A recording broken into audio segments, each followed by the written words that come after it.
इसलिए कोई धर्म कार्य करने वाला हो, जैसे पाठक जी भागवत करा रहे हैं, लोग इनसे आके कहें भैया पाठक जी भागवत मत कराइए, नौटंकी करवा ले, जो ऐसा कहे उनके जीवन की यही गति होती है। बोली भागवत भगवान की। आज परमात्मा ने, भगवान वामन ने क्या किया, शुक्राचार्य जी की एक आंख को ले लिया। शुक्राचार्य जी हाथ जोड़ करके खड़े हो गए, प्रभु मेरे ऊपर कृपा करो, कृपा करो। भगवान ने कहा ठीक है, जब शुक्रास्त हो जाएगा तो सारे शुभ कार्य बंद हो जाएंगे। शुक्रास्त हो जाता है, सारे शुभ कार्य बंद हो जाते हैं, विवाह इत्यादि। भगवान ने दो नेत्र हमको, आपको, सबको दिया है। एक नेत्र है ज्ञान और दूसरे नेत्र का नाम है वैराग्य। गोस्वामी तुलसीदास जी ने कहा है, हमने नहीं कहा है। ज्ञान विराग नयन और गारे।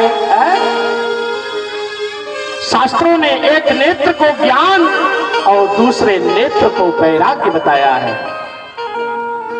शुक्राचार्य जी की एक आंख जो है ज्ञान की थी, ज्ञान वाली दृष्टि की थी, उनको दिख रहा था ये भगवान है, और दूसरी आंख जो थी वो वैराग्य की, उसमें मोतिया बिंद हो गया था, उनको दिखाई नहीं पड़ा है भगवान है। और भगवान ने क्या किया, कुश के द्वारा उनका ऑपरेशन कर दिया। बोलिए वृंदावन बिहारी लाल की। शुक्राचार्य जी के ऊपर भगवान ने कृपा किया। वामन भगवान संकल्प पूरा करने के लिए मंत्र बोलना प्रारंभ कर दे। ब्राह्मण रूपाए वामनाए त्रिपदान पृथ्वी दातुम अहम संप्रददे। संकल्प बोल दिया। जैसे संकल्प पूरा हुआ, राजा बलि ने कहा आप यही यज्ञ मंडप से नापना प्रारंभ कर दो। भगवान का पग आज राजा बलि की भूमि को नापने के लिए उठा है। पद पाताल शीश आज धामा, अपर लोक अंग अंग विश्राम। एक पग को उठा करके भगवान ने पाताल लोक को नाप लिया, दूसरे पग में स्वर्ग को नाप लिया। जब भगवान का चरण पहुंचा ब्रह्मलोक, तो ब्रह्मा जी ने देखा है तो मेरे नारायण का चरण है, और ब्रह्मा जी ने अपने कमंडलू में भगवान के चरणों को धुल लिया, और वहीं से गंगा जी का प्रादुर्भाव हो गया। बोलिए गंगा मैया की। गंगा जी भगवान के चरणों से निकले हैं।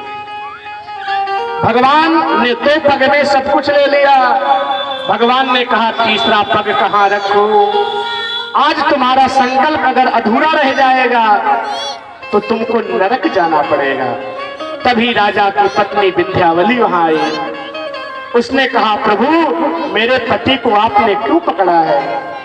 वामन ने कहा तेरे पति ने 3 पग जमीन देने को कहा था, लेकिन 2 ही पग में मैंने पूरा इनका सब नाप लिया, सब कुछ ले लिया। विंध्यावली ने कहा प्रभु ये बताइए धन बड़ा होता है कि धनवान। भगवान ने कहा देवी धन से बड़ा धनवान होता है। धनवान जहां चाहे वही धन खर्च करे, धन से बड़ा जो होता है धनवान होता है। प्रभु आपने मेरे धन को 2 पग में नापा है।